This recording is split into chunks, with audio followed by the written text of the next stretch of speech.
This is your ultimate stop for everything sports. The Golden State Media Concepts Sports Podcast. Should I say more? From the NFL, MLB, the NBA to MMA, it's all in here. The Golden State Media Concepts Sports Podcast. Listen now.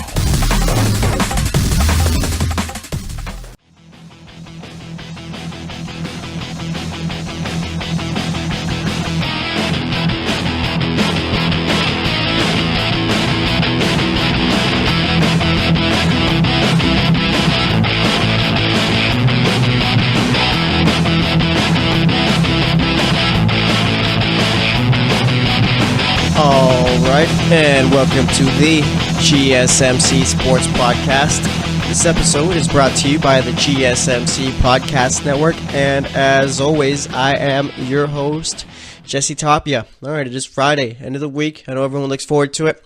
I'm sure you're driving out there, whether you're commuting or just driving to work out here. Alright, you could be listening to the show. That's what Fridays are for. That's what Tuesdays through Fridays are for, actually, since we do that show every day besides Mondays. Alright, so we got that going on today. Let's see what we got going on today, actually. We got NBA recap going on first segment. We got second segment. We're going to talk about where Richard Sherman could end up now that he's got cut from Seattle.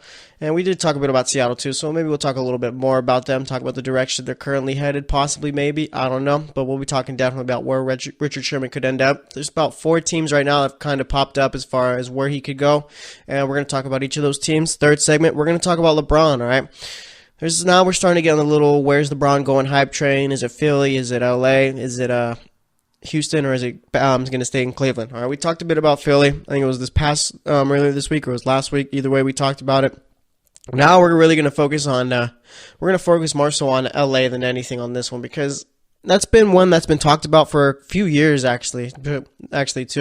It's been more so like LeBron in LA, is it going to happen this year and all that. So we'll be talking about that, and then for the fourth segment we'll be talking about anything else going on in the world of sports. So it's basically how Friday's show is going to go. So let's get into it. First up, we had the Boston Celtics facing off with the Minnesota Timberwolves. Boston won this one 117-109. For Boston, you had Al Horford with 20 points, 8 rebounds, 6 assists, shot 8 of 14 from the field, hit 1 3 in this one.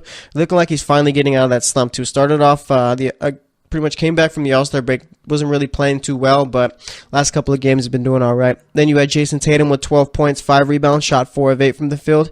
Aaron Baines had 6 points, 4 rebounds. Kyrie Irving had a very efficient game, 30 minutes played in this one, scored 23 points, 8 assists, 7 rebounds, shot 9 of 15, 3 of 7 from the three-point line.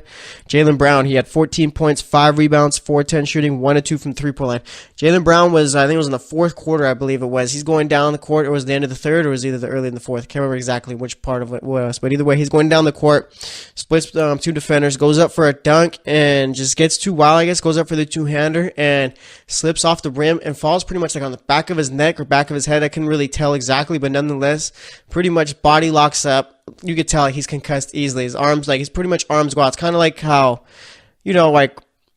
how do you say when, I guess it's like pretty much your whole body cramps up, I guess, and just goes into shock, it looked like. So yeah, he was out for a while, for a little bit, and he ended up getting up and walking off on his own power. It was pretty surprising that they brought out the stretcher and everything, but he ended up walking off on his own. So I guess he's going to go through the concussion protocol now. Tweeted after the game, he just had a headache and stuff like that. So, I mean, at least it was nothing too serious. I mean, I guess, I don't know, concussions are pretty serious, but more so in football than anything else. But either way, yeah, he's going to be in the little concussion protocol.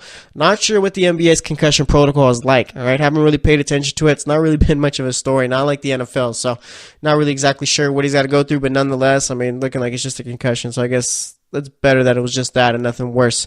Then off the bench, we had Marcus Morris, who's been a solid addition for the Celtics this season. 17 points, 5 rebounds, shot 7 of 15, 3 of 5 from the three-point line.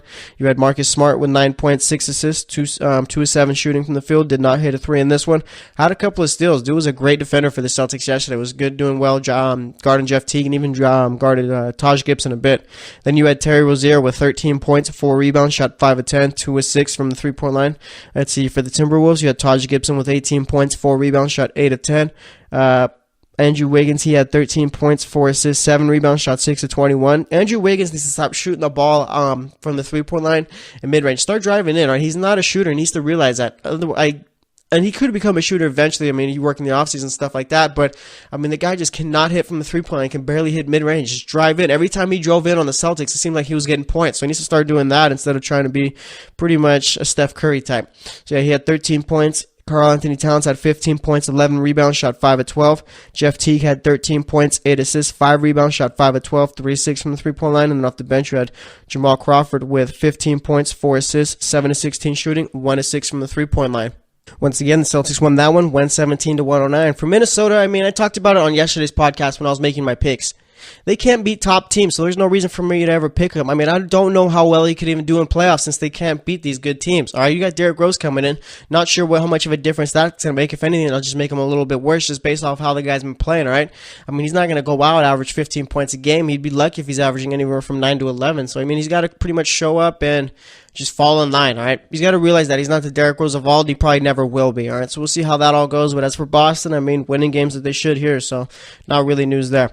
As for the next game, we had the Brooklyn Nets facing off with the Charlotte Hornets. The Nets won this one 125-111, all right? For Brooklyn, you had DeMarre Carroll with 15 points, 5 rebounds, shot 5 of 9 from the field. Spencer Dinwiddie had 6 points, 10 assists, shot 3 of 6. D'Angelo Russell only 8 points in this one. Alan Crabb had 29 points, 8 rebounds, 11 of 21 shooting, 6 of 11 from the three-point line. Rondé Hollis-Jefferson with 18 points, 12 rebounds, 4 assists, shot 7 of 13 there. And then you had Caris LeVert with 22 points, 8 assists, 4 rebounds, shot 8 of 15, 1 of 4 from the three-point line. Gotta emphasize the Caris, all right? C-A-R-I-S, not C-R-I-S. Not Chris, it's Caris, all right? So you had that many points there, 22. And then for the Hornets, you had Marvin Williams with 7 points, 3 rebounds. Michael Kidd-Gilchrist had 10 points, 5 rebounds. That's a tough name to say right there. Dwight Howard had 19 points, 7 rebounds, shot 5 of 8. Kemba Walker had 21 points, 6 assists, shot 7 of 11, 3 of 3 from the three-point line. Nicholas Batum, 6 points, 4 rebounds, 2 assists. Didn't shoot the ball too well in this one. Shot 3 of 9 from the field. Off the bench, Frank Kaminsky played 22 minutes, shot 0 of 5, didn't hit a 3, obviously. Had 0 points, 3 rebounds, 2 assists. Then you got Cody Zeller with 13 points, 4 rebounds, shot 4 of 5. And then Jeremy Lamb with 15 points, 2 rebounds, 7 of 14 shooting there. Believe it or not, Malik Monk actually played pretty well in this one. Didn't shoot the 3 ball well. He was shot 1 of 6, but overall from the field, shot 6 of 14. All right, let's guess that's what, 5 of 8 from inside the three-point line. So that's pretty decent there. Had 5 assists, 3 rebounds, and 13 total points. So, I mean, a nice little pick-me-up game for Malik Monk there. Hasn't really played that well this season. Had a lot of DMPs this year, so maybe he starts to pick it up as the season ends. So either way, I mean, Brooklyn, like I said, they're not really playing for anything here. Just pretty much just playing for pride. They don't even own their pick this season. So, I mean, they're a team out here that's trying to win. It's just a matter of they're just a bad team. So, yeah, that's that. And then as for Charlotte, started off the post All-Star break hot, but since then kind of cooled off. Back to the same Charlotte Hornets we knew before the All-Star break even started. So, I mean, there you go. And for the next game, we had the Philadelphia 76ers facing off with the Miami Heat, and Miami won this one 108-99. Miami's got Philly's number, I think. All right, for the Sixers, though, you had Dario Saric with 20 points, 10 rebounds, shot 5 of 10 from the field, 4 of 7 from the three-point line. Robert Covington, like I said, he's been struggling most of the year shooting the ball. Same thing here. 0 of 10 from the field, 0 of 5 from the three-point line, 7 rebounds, 3 assists, 3 points. Let's see, Joel Embiid had 17 points, 7 rebounds, 3 assists, shot 5 of 18 from the field, 3 of 6 from the three-point line. Ben Simmons had 10 points, 8 rebounds, 8 assists, shot 5 of 10 there. JJ Redick had 18 points, 5 assists, shot 6 of 11, 4 of 6 from the three-point line. Aaron Ilyasova had 5 points, Amir Johnson 8 points, TJ McConnell had 4 points, and then final player off the bench, Marco Bellinelli, had 14 points, shot 5-11, 3-7 from the three-point line. As for the Heat, you had James Johnson with 4 points, 6 assists. Josh Richardson had 13 points, 4 rebounds, 5 of 12 shooting, 3-6 from the three-point line. Hassan Whiteside had 26 points, 8 rebounds, shot 9 of 12 there. Goran Dragic with the poor shooting game here, 3 of 13 from the field, 1 of 3 from the three-point line. Had 7 points, 7 assists, 5 rebounds. Tyler Johnson had 12 points, 4 rebounds, 5 of 10 shooting, 2 of 3 from the three-point line. Kelly Olynyk off the bench had 10 points, 7 rebounds, shot 4 of 6 there. Let's see, Justice Winslow had 9 points, 6 rebounds, shot 3 of 6, 3 of 4 from the three-point line. Wayne Ellington had 9 points, and then you had Dwayne Wade with 16 points, 6 rebounds, 2 assists, 7 of 13 shooting, and 1 of 1 from the three-point line. D-Wade had to hit the dagger in this one, all right? D-Wade's been playing pretty well with the Heat. I feel like when he first got there, he was wasn't really embracing the role he got, was trying to do a little bit too much more. Thought he was the old Miami Dwayne Wade, but now it seems like he's starting to fall in line and pretty much realizes his role there. So starting to play well for Miami, and Miami's starting to win a bunch of games. I think they're currently half game or a game back of Philly for that 6th spot, so maybe they're making a little bit of a run there. As for the next game, you got the Phoenix Suns facing off with the Oklahoma City Thunder, and no surprise here, the Thunder won this one 115-87. For the Suns, you had Tyson Chandler with 10 points, 5 rebounds. Elfrid Payton had 6 points, 6 assists, 5 rebounds, shot 3 of 13, 0 of 2 from the three-point line. Devin Booker had 30 points, 6 rebounds, shot 10 of 22 from the field, 4 of 9 from the three-point line. Josh Jackson, the rookie, had 6 points, 2 rebounds, 2 assists, shot 1 of 8, and 0 of 2 from the three-point line. As for the Thunder, you had Carmelo Anthony with 11 points, 4 rebounds, shot 4 of 11, 3 of 7 from the three-point line. Corey Brewer had 17 points, 4 rebounds, shot 6 of 11, 2 of 4 from the three-point line. Corey Brewer is out here starting for the Thunder, and that dude was not getting any playing time with the Lakers. I don't know why, but either way, seems like he's doing all right with the Thunder. Then you had Paul George with 21 points, 4 rebounds, 3 assists, shot 7 of 16, 4 of 7 from the three-point line. Steven Adams, he had 16 points, 12 rebounds, 7 of 8 shooting there. And then you had Russell Westbrook with 27 points, 9 assists, 8 rebounds, shot 11 of 14 there. All right. Like I said, the Thunder are a good team when Russell Westbrook takes less than 17 shots. Anything more than that, and they're probably going to lose. But, I mean, as for the Thunder right now, I don't know really what to think of them. I mean, there's not really much to say about you beating a bad Suns team, and this is probably... Suns are probably more happy about this than the Thunder are about winning. I mean, the Suns are out here trying to compete for yet again another lottery pick. Thunder are trying to... I don't know what the Thunder are trying to do. Like, what's your goal? All right, what is the goal? Is it going to win a championship? Because that's not happening. Or is it to go out and maybe just make the playoffs? Because I'm not sure how they keep Paul George after this season. I mean, why would he want to come back to a team that won't be able to compete with the Warriors and honestly can't even compete with teams like the Rockets, Spurs, Pelicans, or anything like that? All right, they've been struggling all year, and I just don't really like this Thunder team, I guess, going forward. But yeah, like I said, they won 115-87. Maybe they go on a bit of a run. Who knows? But either way, I mean, they won a game they were supposed to. As for the final game of the night, we had the San Antonio Spurs facing off with the Golden State Warriors. All right, the Warriors won this one 110-107. For the Spurs, you had LaMarcus Aldridge with 30 points, 17 rebounds, shot 11 of 20 there. Kyle Anderson had 12 points, 11 rebounds, 4 assists. Patty Mills had 8 points, 3 assists, 2 rebounds. DeJounte Murray had 14 points, 6 assists, 5 rebounds. Off the bench, you had Rudy Gay with 10 points, 5 rebounds, and then Tony Parker had 11 points, 7 assists, shot 4 of 7 there. All right, as for the Warriors, you had Draymond Green, 11 points, 10 rebounds, or 10 assists, 12 rebounds, shot 4 of 11. Obviously with the triple-double there. Kevin Durant had 37 points, 11 rebounds, 4 assists, shot 14 of 26, 4 of 7 from the three-point line. JaVale McGee, yet again with another start, 13 points, 7 rebounds, 5 of 8 shooting. Looking like Zaza Pachulia. I mean, he only played 10 minutes in this one. Finally, Steve Kerr is starting to get away from him, right? Zaza Pachulia is just a waste of space there. All right, Steph Curry played only 2 minutes in this one. Warriors fans probably got a little bit scared. Left the game with an ankle injury, didn't come back. I mean, I wouldn't have expected him to come back either way if he was fine. The Warriors have been pretty much playing this regular season like, you know what, if a player's not feeling well or he kind of like a little sore or whatever, we're just not going to play him. If I'm the Warriors, I'm probably going to shut down Curry for a week, see how it all ends up. But yeah, nothing to really worry about, I bet. So we'll see. Either way, he's supposed to miss like the next road trip they're supposed to be going on. So just taking a nice little precaution.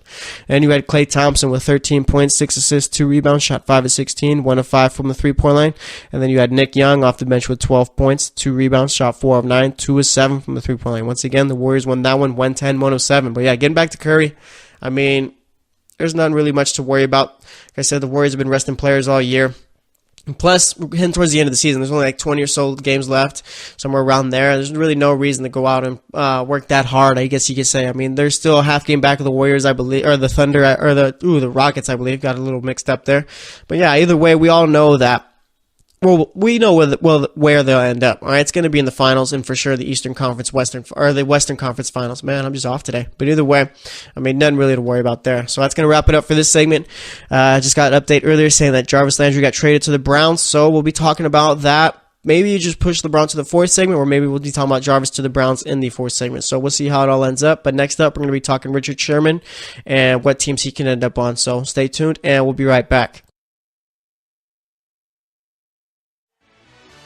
Are you looking for the very best NFL and college football podcast? Then check out the GSMC Football Podcast. Get the latest football news both on and off the field. From the NFL Draft to trades to the rumor mill to the NFL Combines. They got you covered. That's GSMCpodcast.com/football-podcast. Get updates on college rivalries, game day insights, and much, much more. It's football talk the way you want it. This show eats, sleeps, and breathes football. Don't forget to like them on Facebook and follow them on Twitter. Visit gsmcpodcast.com for more info.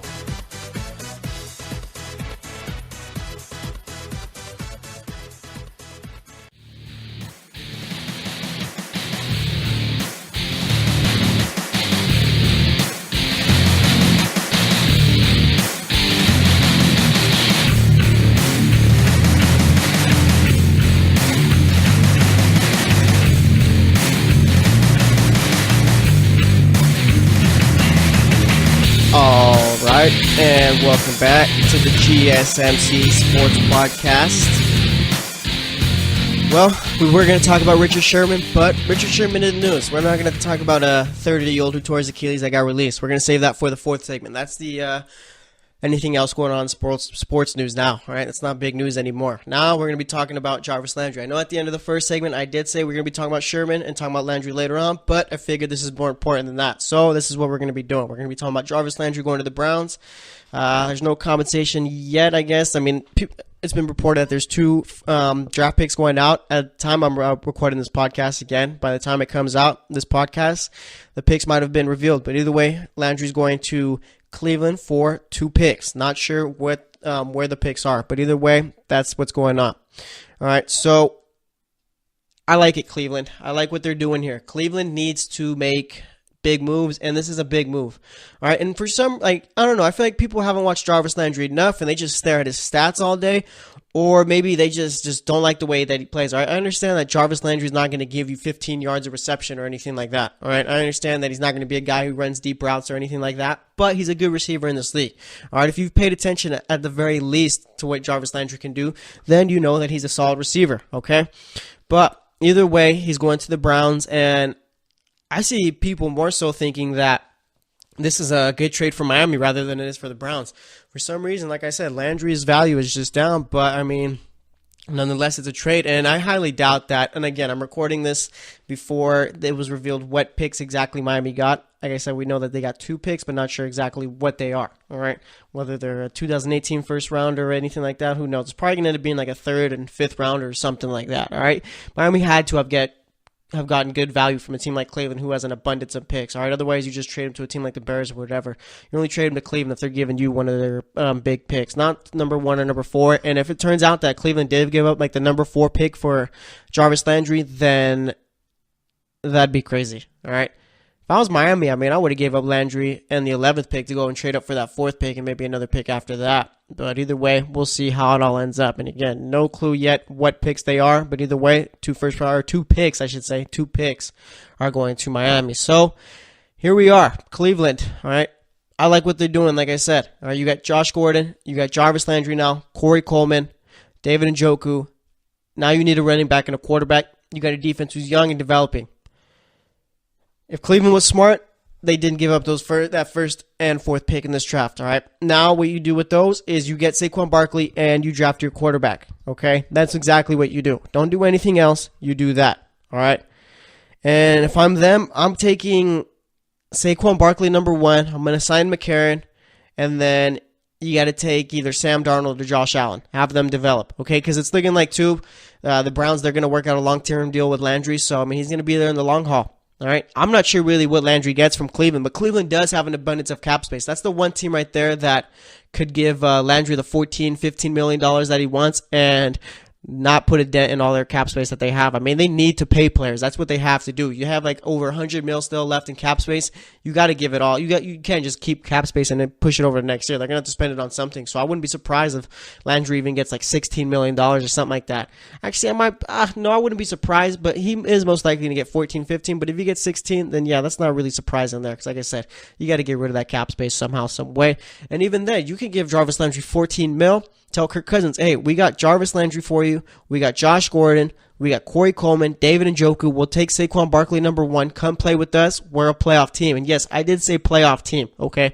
If the Browns end up getting Kirk Cousins signing Saquon Barkley, that's a team that can compete for playoffs right there, especially with the addition of Gordon, or with Landry, excuse me. All right? I've been saying before that before even knowing that Landry was going to be heading there, that Cleveland will be at least a 7-win team with Kirk Cousins there. I think they're so much better with Landry and Kirk Cousins there. All right, it's going to be a real interesting year in Cleveland. Let me tell you that much. Okay, so I really like the move that they're making. Like I said, I mean, hopefully they didn't give up that fourth pick or the first pick. I highly doubt they'd give up the number 1 pick for Jarvis Landry. Miami would have to give up. Okay, yeah. So I got an update right here. Adam Schefter tweeted out, I'm acting like I got sources or whatever, but it's not a first or second round pick. It's going to be between rounds 3 and 7. So the picks, as I'm recording this, it's going to be I'm guessing it's going to be like a 3rd and a 5th round pick for Jarvis Landry. If Miami gets a 3rd round pick for Jarvis Landry, then I think that's pretty good for them right there, because like I said, Jarvis Landry's value hasn't really been too high, so you get in the 3rd right there, and you can get starters in the 3rd round too. And I'm kind of curious to see what Miami's been doing here, because they got, I think, like a 6th round pick for Robert Quinn, with Robert Quinn, gave up a 4th there, but they still got to keep one of their other 4ths. So now they're probably going to have, I say, a couple of 3rds, if they get a 3rd. Maybe, I don't know, I guess it depends, but they do have a bunch of picks. And it's been talked about Miami maybe possibly looking for a quarterback, so maybe they're trying to build up a nice little trade package. Maybe trade up with a team like Denver, possibly. You give up a bunch of picks, and Tannehill for that 5th pick, possibly you go out and get a guy like Baker Mayfield, Josh Rosen, or even Sam Darnold or Josh Allen could fall there. It's going to be interesting to see what Miami has up their sleeve, okay? Because like I said, with Miami right now, it's kind of interesting as to what they're currently doing, okay? Because now you got rid of Jarvis Landry, but also there's talks about if they're going to be cutting Ndamukong Suh. All right, and if you cut Suh, then I say you just blow the entire team up, but that's tough there because of the fact that you have guys like Andre Branch locked up, you got Kiko Alonso locked up, you got TJ McDonald locked up, Rashad Jones is locked up, or you have a lot of players who are on long-term contracts with that team. You don't rebuild if you got players on long-term contracts. All right, it just doesn't work that way. You got Kenny Stills, who has 3 more years on his deal, okay? You got Ryan Tannehill, Ryan Tannehill's deal doesn't really matter because, like I said, you could trade him, and they could end up cutting him if they wanted and not have to pay him anything else guaranteed. So, I mean, with it all going, it's just kind of, I'm curious to see what direction Miami is really going in, all right? And this Jarvis Landry doesn't really give any clarity to that direction because we've known for a month at least, month and a half, that Jarvis Landry was getting traded. This isn't really news. The only news is that the fact that he got traded to the Browns and not the Bears or the Ravens, I guess you could say. And it's kind of curious to see, too, what the Bears go, like, pretty much this affects a whole bunch of teams, this trade, all right? It affects the Bears, it affects the Ravens, it affects Miami, and it affects Cleveland, all right? It might even affect San Francisco a bit too, but like I said, I see them more going after Allen Robinson rather than getting a guy like Landry before he was actually traded. So, I mean, I guess we're going to talk about the Bears, we're going to talk about the Ravens, but either way, I mean, going back to Miami, like, what's their plan, all right? They're doing something, all right? They're either playing chess or they could be playing checkers. If they're playing checkers, that means they have no idea what they're doing. They're playing chess, that means they're building up these picks for some reason, okay? So it's going to be interesting to see. But like I said, trading for a guy like Robert Quinn, who's got a pretty decent-sized contract, that's not a rebuilding move, okay? Going in before they even traded for Robert Quinn, they had to have known what exactly they were trying to do. And like I said, trading for a guy like Robert Quinn, that's not a rebuilding move, especially with his contract, okay? But if you cut Ndamukong Suh, then, I mean, I don't know. You have a bunch of cap space freed up, but you're losing your best player on your team there. And yes, Ndamukong Suh is by far the best player on the Miami Dolphins, has been too. I mean, yes, he's getting paid quarterback money, but I don't know. Can you say he's been worth it? I think so, just because he's been so dominant on that defensive, at that defensive tackle position. Like I said, he's been the best player on the Miami Dolphins by far since he's been there. So it's going to be interesting to see. I'm just like, it's just really kind of confusing as to what Miami is doing right now. All right, like I said, I knew that they were trading Jarvis Landry, but it's just now like, what's next? Okay, you can't just stand pat, go into the draft with these picks. Or maybe you can. Maybe they go and they look for a couple of receivers or whatever. But either way, I mean, we'll have a real idea with what they're doing once they figure out what they're doing with Suh. And that decision's going to come by March 19th. Because if they don't cut him before March 19th, then they have to pay him $16 million. All right? And I'm sure Miami's not going to be doing that if they're thinking of cutting him. So it's either they cut him before March 19th or he's going to be a Dolphin for the season. And thinking about trade, that's not happening. No one's going to be trading for that contract. The guy's literally making quarterback money right now. So it's going to be interesting to see what they got going on. I'm really curious to see, all right? Because like I said, the whole rebuild thing, you cut Suh, then you're trying to rebuild. But Adam Gase is in his 3rd year, all right? The 3rd year is usually supposed to show like what direction you're going in, all right? First year went 10-6. Second year, Tannehill blows out his knee in training camp, goes 6-10 with Jay Cutler. Now it's just a matter of maybe Stephen Ross told him, you know what, rebuild, you have job security, or it's just now, I mean, they're trying to win now, I guess. And Miami Miami right now, if they do keep Sue, can go from anywhere being a 6-win team to a 10-win team, right? That's a little window that they have. It depends, what goes right, what goes wrong, what they do in the draft. It's just real interesting to see, all right, what they got going on. So they've been picking up a lot of draft picks, and for most teams, when you have a bunch of draft picks, you usually use them to try and trade up, all right? Because like I said, they already have a 4th. I think they already have a 3rd. They have a couple of 6s, I think, and a 7th. Got a 5th. I don't think they have a 5th, actually. So I think maybe Cleveland might have given him a 5th possible. Like I said, we have to wait and see what exactly they gave up. But Miami's got that 11th pick. That's a pretty solid pick for a team like that's a pretty solid pick to package with a guy like Ryan Tannehill if you're trying to trade him. So it'll be interesting to see what they got going on. Maybe you go for a Baker Mayfield or Josh Rosen, like I said, or even you get lucky enough to where you trade high enough to where you get a Sam Darnold or Josh Allen. But I have no clue really what the Dolphins are doing. As for the Browns, like I said, you sign Kirk Cousins, draft Saquon Barkley, that's a playoff team, all right? That's a playoff contending team, I should say, all right? Team that's fighting for the wild card. Right now, Pittsburgh is still the team in the AFC North. That's no doubt. Le'Veon Bell's going to be back for this season. After that, who knows? But the Browns are building something pretty nice, all right? When they brought in John Dorsey and all those other front office guys, it showed that they had an idea of where they were going, and they've done well so far, right? You got a bunch of picks, you got to use them, trade them or whatever. So bringing a guy like Jarvis Landry, they're going to have a nice little receiving corps there, all right? You got Gordon, Landry, and Coleman, and Njoku. That's going to be solid for even a rookie quarterback coming in. Plus, they have to draft Saquon Barkley number 1.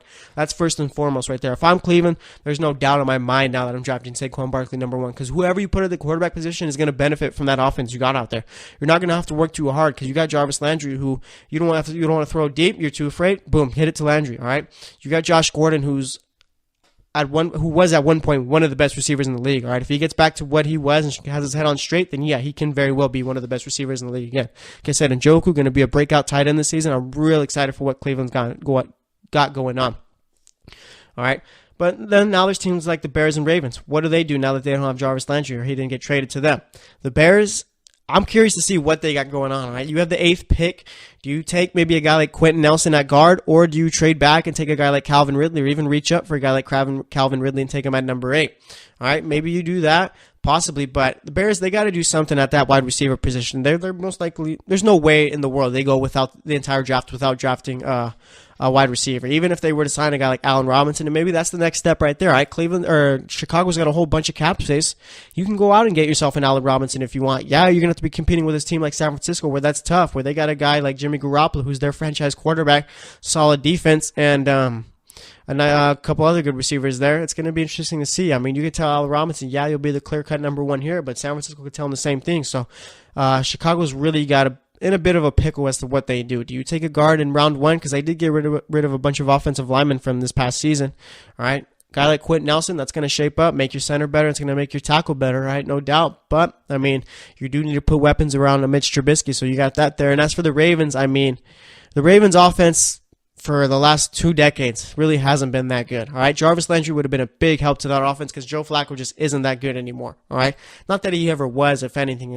I always say that the worst thing that ever happened to the Ravens was Joe Flacco winning a Super Bowl with that team.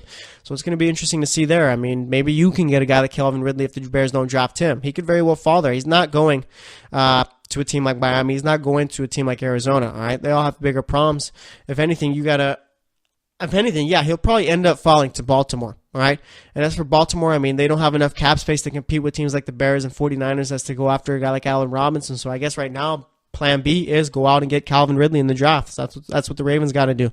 But it's going to be interesting to see. There's been a lot of trades and cuts going on before free agency has even started. It's going to be real interesting to see what else is going on, all right? There's a bunch of other teams I'm sure that got stuff up their sleeve, and Miami's a team to watch out for now. Are they going to cut Sue? You cut Sue, boom. All right, maybe he ends up with a team like Jacksonville. Maybe they sign him. Jacksonville signs him. Boom, best defense in the league. Possibly an all-time great defense. That makes you a Super Bowl contender for sure there. There's going to be a whole bunch that goes on, right? If Sue gets cut, that's just going to break free agency and Twitter. I'll tell you that much. But that's all I got to say about that. Once again, Jarvis Landry traded to the Browns, not for a second or first round pick. Could be for a third. It's going to be 2 picks between 3 through 7 rounds. So we'll see how it all ends up. But this NFL offseason has been pretty crazy, competing with the NBA offseasons. All right, NBA offseasons. You got guys like Kyrie Irving getting traded from the Cavs to the Celtics. Celtics. So, I don't know. It's going to be interesting to see what else is going on for this NFL offseason. But I like what's going on. I like what Cleveland's doing, too. They're going to be probably the second best team in that NFC North just based off of trading for Landry.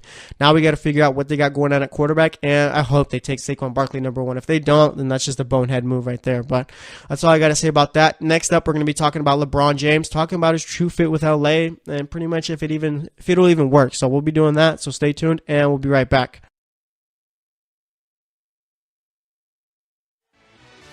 Check out the show that's built on the MMA. From the UFC to extreme cage fighting, they got the fights covered. Check out the GSMC MMA podcast. Get the latest news on past or upcoming fights. Join us as we talk to and about some of the biggest names in the MMA, past, present, and future. When it's the fight game, there's just one show to check out. GSMCpodcast.com/MMA-podcast. Don't forget to like them on Facebook and follow them on Twitter. Visit GSMCpodcast.com for more info.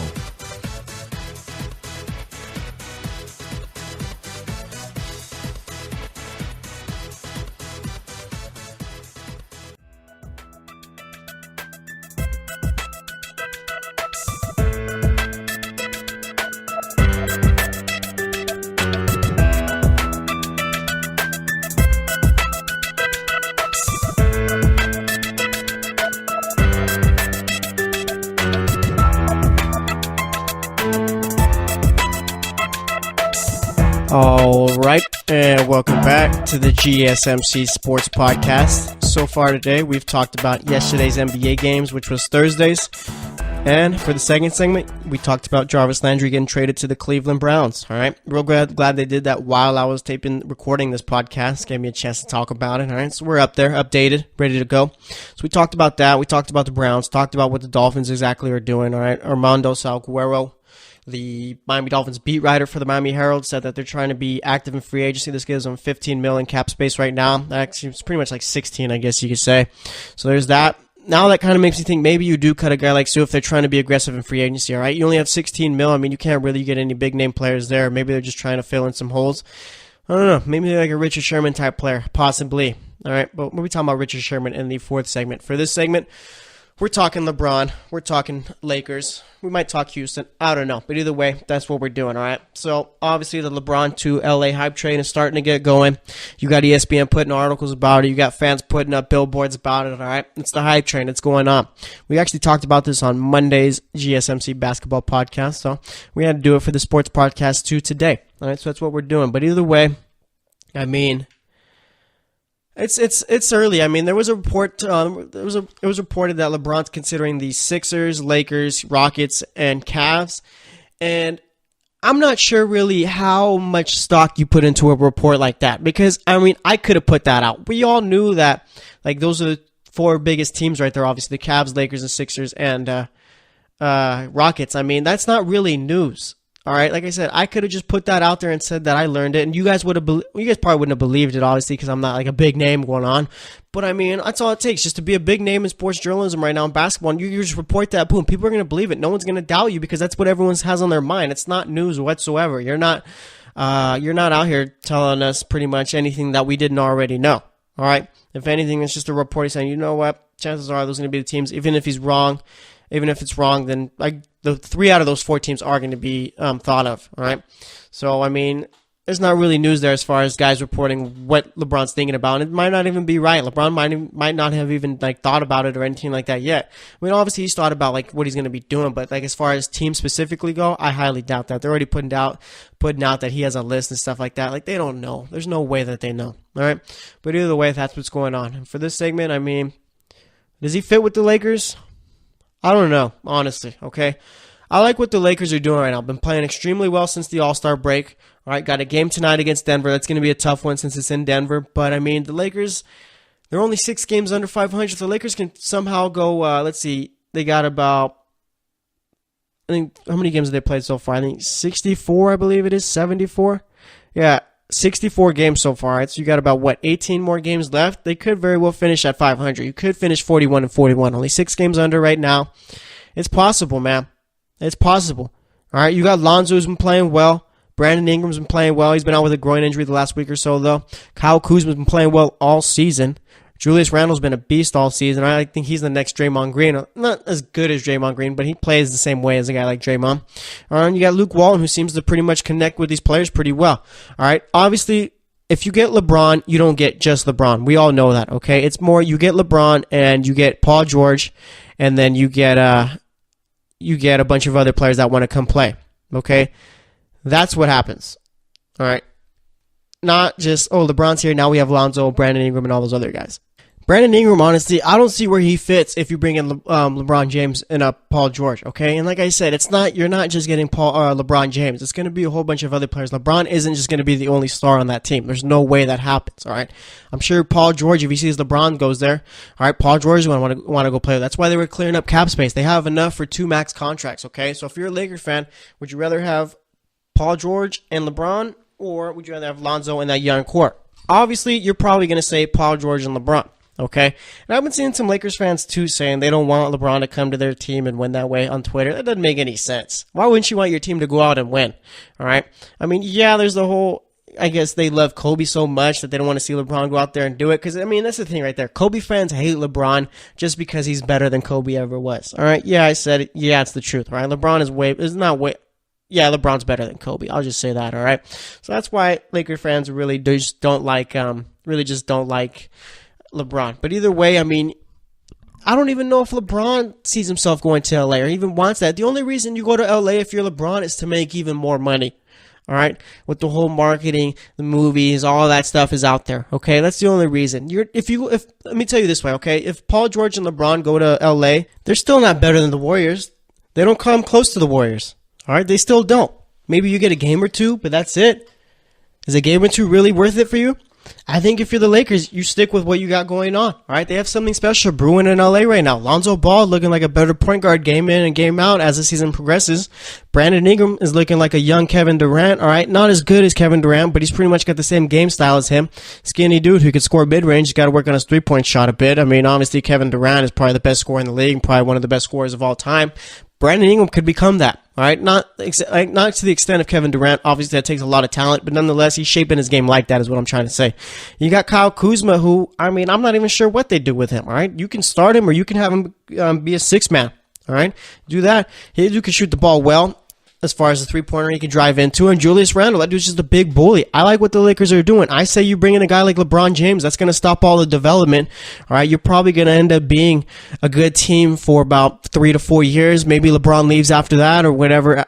And then what happens after that? Nothing. You didn't develop those players, all right? You were a win-now team instead of let's win for the future type team, all right? The Lakers do have a team where they can win in the future, but like I said, you bring a LeBron in there, that stunts the growth there, all right? And true, and even with that, you bring in LeBron, how do we know that Lonzo Ball is even going to be there anymore, all right? Because believe it or not, these players are all human. LeBron didn't like LeVar Ball. That stuff matters, okay? As much as you want to tell yourself it doesn't, if you're a Lakers fan or a LeBron fan, you want him to go to LA, that stuff matters. LeVar being there matters, all right? LeBron's not going to want to have to deal with LeVar Ball being in the media every time as far as talking about, oh, Lonzo's best player on that team, it's Lonzo's team and all that. Because you know what? You know ESPN's going to be all over it. You know ESPN, every chance they get, is going to report whatever LeVar Ball has to say about it. If you're LeBron, do you want to go to a team like that? I doubt it. All right. So I'm saying if LeBron goes to LA, I highly believe that they'd end up trading a guy like Lonzo. All right. There's no way that it would work. LeVar Ball doesn't seem like the type of guy either to, change his mind or get away from what he is, meaning he's the loudest parent in the gym. All right. What he believes is what goes. If he believes Lonzo's the best player, he's going to go out and say it. If he believes it's Lonzo's team, he's going to go out and say it. And if ESPN sees that, they're going to be, oh, ratings. People are going to click on this, so we're going to put it out there. All right? There's no way it happens. Lonzo Ball gets traded, I think, if LeBron goes to that team. If you're a Lakers fan, do you want to give up Lonzo Ball, his future career, for about probably 3 to 4 years of LeBron James? All right, I highly doubt LeBron retires a Laker unless this team is winning championship after championship. And even then, there's no way they're winning championship after championship. They'd be lucky to make it to the Western Conference Final or even lucky to make it to the finals. All right? There's just no way there. And like I said, it's just not a fit. That's the biggest thing. It's not a fit. There's not a fit with LeBron James and Paul George on that team unless you're getting rid of a Brandon Ingram and Lonzo Ball. All right? It just doesn't work out. Okay, because I've seen people say, oh, you play Paul George at the 2. This isn't NBA 2K, all right? You don't do that. Paul George doesn't play the 2. He plays the 3, or he could possibly play the 4, all right? LeBron is going to be playing the 4 if he's on that team and Paul George is there, all right? Or vice versa. It doesn't even matter, all right? And even then, people think, oh, it could work between Lonzo and LeBron. Lonzo is better with the ball in his hands. You're going to have him come off the bench because LeBron's going to be the one taking it down the court. No one's going to tell LeBron, hey, it's Lonzo taking it down the court. Wherever LeBron goes, whether it be a LA team, a Philadelphia team, or a Houston team, he's the best player on that team, and he's going to command it, all right? You think, I don't know, with Houston, that might be a bit different because he is friends with Chris Paul, so Chris Paul probably more so will be bringing the ball down. But either way, I mean, LeBron would have the ball more times than not in his hands too, all right? So I don't see a good fit with LeBron and the Lakers. I just don't see it happening. It wouldn't make sense. You'd have to get rid of Lonzo. You'd have to get rid of Brandon Ingram. You'd have to have Kuzma come off the bench, okay? Because you can't put Ingram at the 3 or at the 2. You can put him at the 3 or the 4, but that's where Paul George and LeBron play. So it just doesn't work out there. I think what the Lakers should do is DeAndre Jordan could opt out of his contract in the next couple of years. I think if he does, you go out and you pay him. Go get a DeAndre Jordan, all right? Even then, or maybe you go out and get a Giannis Antetokounmpo in 2019. That would be a fit there. All right, you could play him at the 4, even at the 5.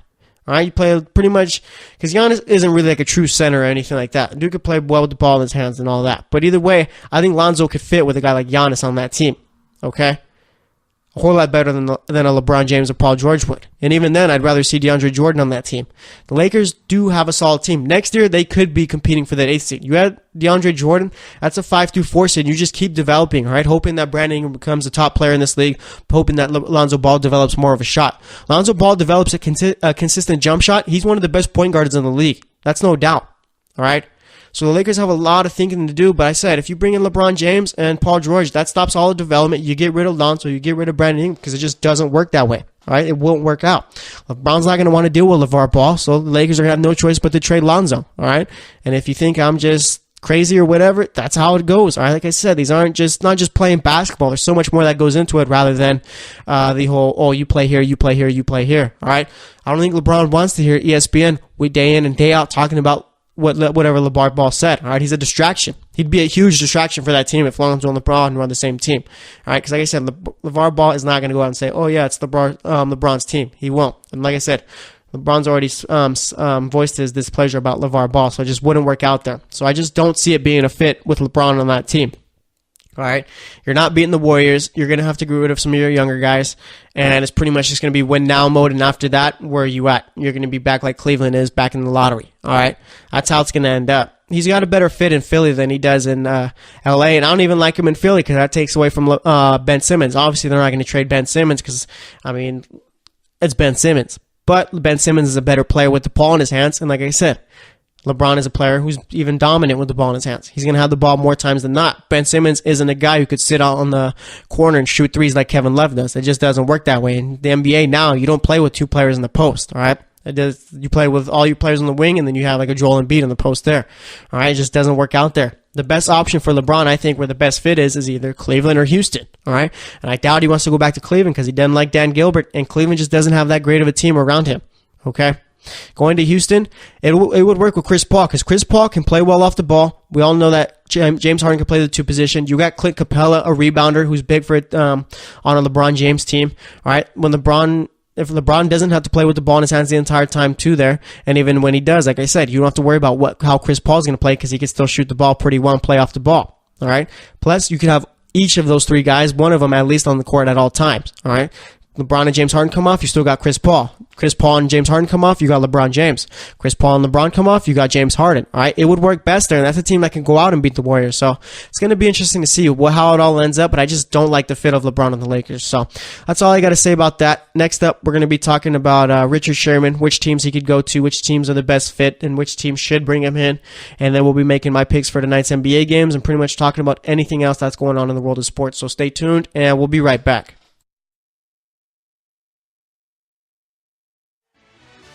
Are you looking for help for your fantasy football team? Check out the GSMC Fantasy Football Podcast. Get today's best advice on who to start, who to sit, even who you should draft. From sleeper picks to red-hot lineups, they got it all covered for you. That's gsmcpodcast.com/fantasy-football-podcast. We'll cover traditional leagues, dynasty, PPR, even IDP leagues. When you need fantasy help, there's just one show to hit up. Don't forget to like them on Facebook and follow them on Twitter. Visit gsmcpodcast.com for more info.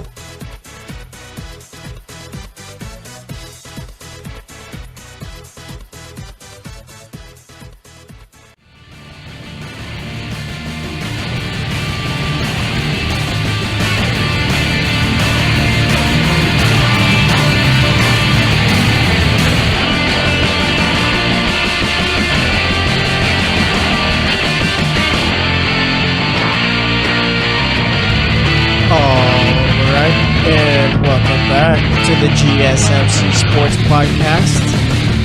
It has been quite the Friday show, let me tell you. Alright. Cleveland Browns did me quite the favor, gave me something else to talk about today. They traded for Jarvis Landry. It's looking like they're going to be giving up a third round pick this year and a future mid-round pick. Alright, probably going to be next year for Jarvis Landry. Alright, that's a pretty decent return for Miami. I mean, Miami really wasn't going to get any real value for Landry. For some reason, this team just see him as just a true slot receiver, Danny Mendola type of player there. I don't really understand it. I mean, I think Jarvis Landry is a whole lot better than that. But, I mean, if you can't get value for the guy, I guess the third rounder works out pretty well. All right.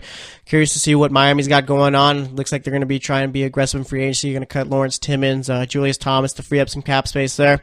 So we'll see what that could also cut Ndamukong Suh by March 14th or by March 19th, which would give him a whole bunch more cap space. So who knows? Maybe the Miami Dolphins got some tricks up their sleeve, but usually it doesn't even work out for that team. So I guess we'll just wait and see as to what's going on with them.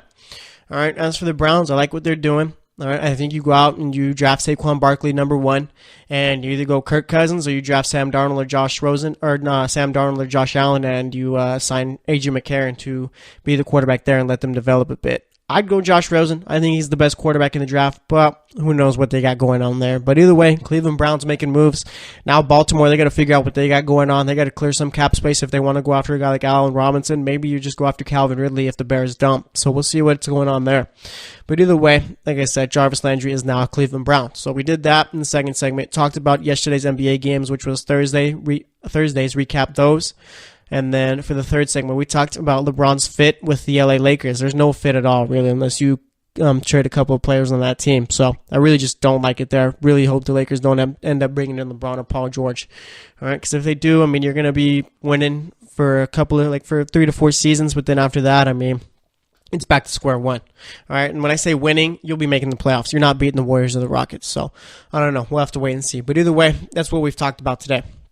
Now let's talk about Richard Sherman. All right, what's next for him? Where is he signing at?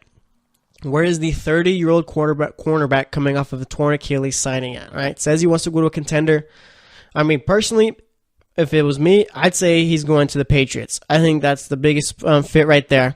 They got a nice little team, nice little system defense for him to play in. Got solid safeties out there.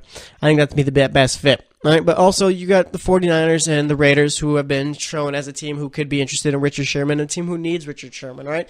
If I'm the 49ers, I don't know if I like Richard Sherman, all right? I'm not really sure how good the 49ers safeties are, and that's true. Richard Sherman is a guy who plays one side of the field and needs safety help, all right? When he doesn't have good safeties out there, I think whenever Cam Chancellor or Earl Thomas are hurt, Richard Sherman struggles. All right, Richard Sherman, I think he still could be a good cornerback, but he needs good players around him. I guess that makes sense because obviously you need good players around you in order to play at your best. So I can't really knock him for that, but I just think my biggest problem with Richard Sherman isn't his production or anything like that. I think he'd still play well. I think he'd struggle with a team like the Raiders though because they have no safety help or no defensive help for that matter. It'd pretty much be Richard Sherman on an island time after time. The 49ers, it could work because they do have a little solid team there, but like I said, my biggest problem with Richard Sherman, not even problem, just biggest concern is he's 30 years old coming off of a torn Achilles injury. All right, 30 years old is old in the NFL years. Coming off of an Achilles injury, that's difficult, especially for a cornerback. All right, you got to follow these receivers around. You got to make the same cuts they're doing. How are you going to be able to do that at 30 years old with a torn Achilles, coming off of a torn Achilles? All right, is Richard Sherman going to come back at the same level he was before? I'm not even too sure. I doubt it, honestly.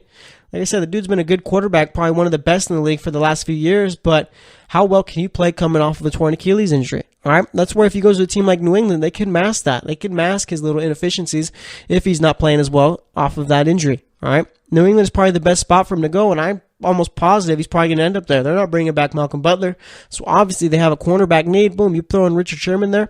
He can, and people talk too about how he's a little too vocal to play for the Patriots. The Patriots, for some reason, know how to keep those voices down, all right, how to get them in line. I'm not sure really how they do it, but they do it nonetheless. So Richard Sherman would be the perfect fit in New England. And as for San Francisco, I do like Richard Sherman, I guess, in San Francisco, mainly for the fact that you don't have to draft your cornerback at number 9. All right, you can sign Richard Sherman, and you can go Roquan Smith or Tremaine Edmonds at number 9. All right, and it's not like saying, oh yeah, I think Richard Sherman's going to do well there. I mean, he could, but like I said, it's pretty much, it's got to be seen as to how or when.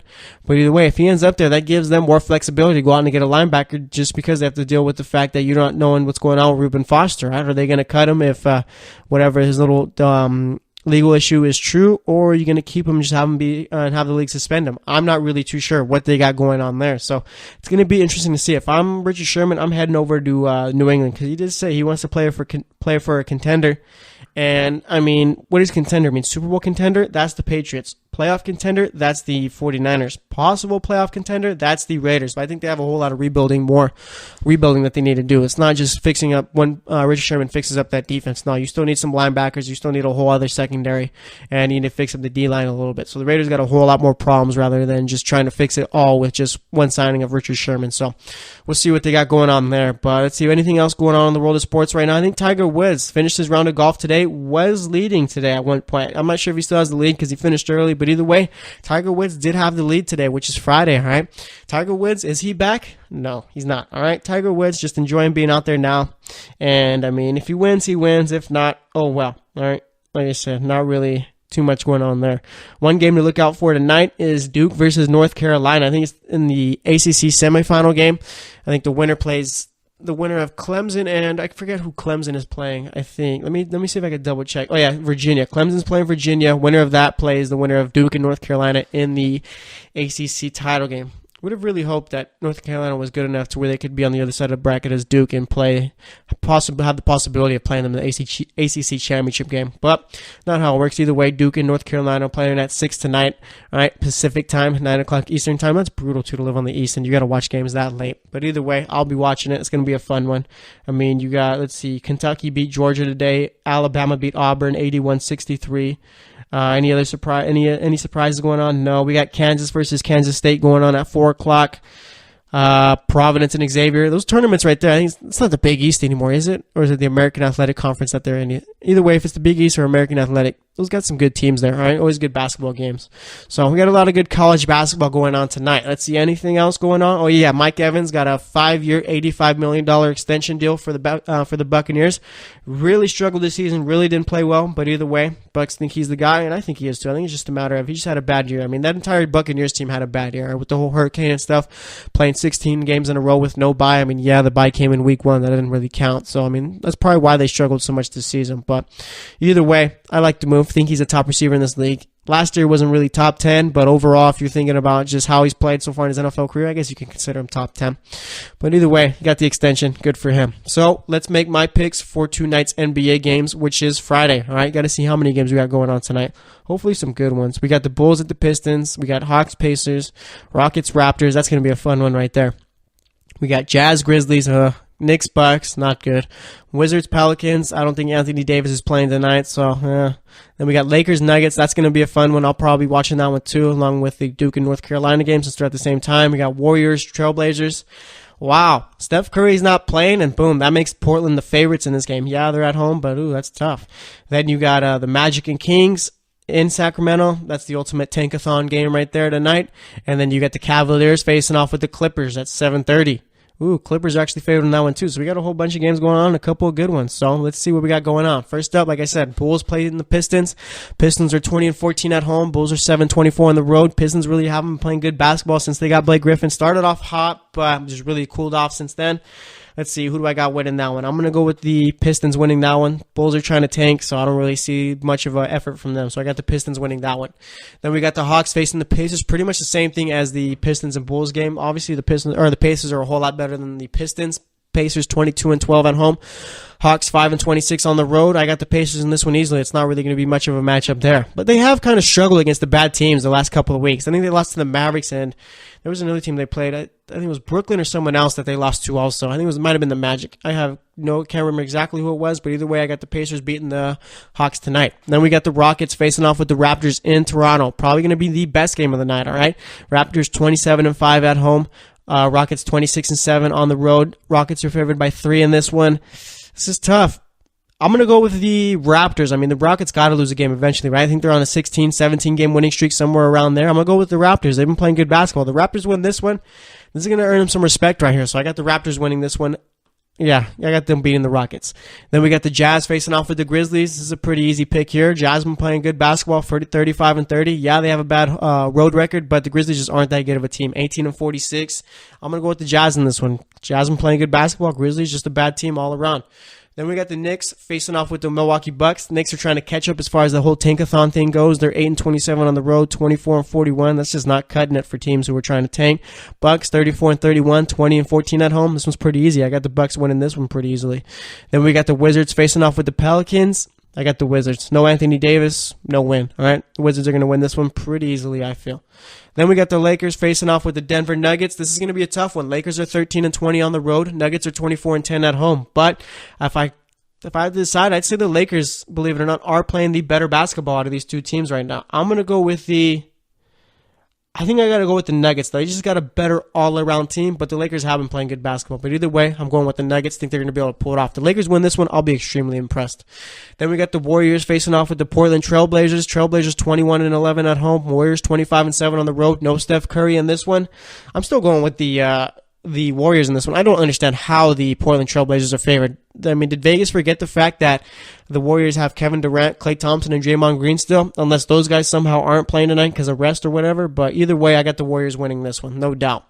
Then we got the Magic facing off with the Sacramento Kings. This is a tough one. The Kings aren't that good of a home team. Magic are an even worse road team. I'm not sure if De'Aaron Fox is playing this one. Came out with a strained back in his last game. I'm going to go with the Magic. All right, I think they're going to be able to pull it off. It's going to be tough. This is probably the toughest game to pick of the night, but I got the Magic winning this one. Then for the final game of the night, we got the Cleveland Cavaliers facing off with the LA Clippers in LA. Clippers are 18-14 at home. Clippers are 16-15 on the road. Clippers are favored in this one. I'm going to go with them. I think they're going to be able to pull it out. They got Tobias Harris, DeAndre Jordan, Austin Rivers has been playing all right last couple of games.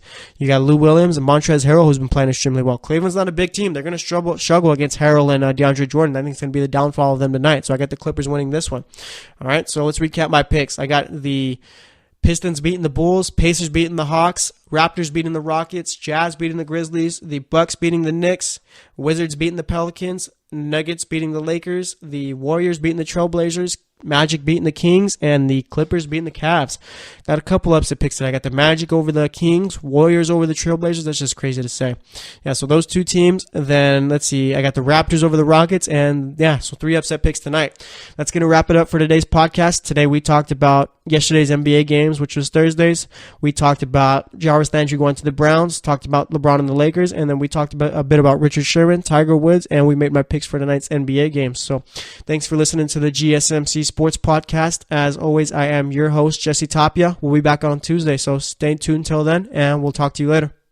You've been listening to the Golden State Media Concepts Sports Podcast, part of the Golden State Media Concepts Podcast Network. You can find this show and others like it at www.gsmcpodcast.com. Download our podcast on iTunes, Stitcher, SoundCloud, and Google Play. Just type in GSMC to find all the shows from the Golden State Media Concepts Podcast Network. From movies to music, from sports to entertainment, and even weird news. You can also follow us on Twitter and on Facebook. Thank you, and we hope you have enjoyed today's program.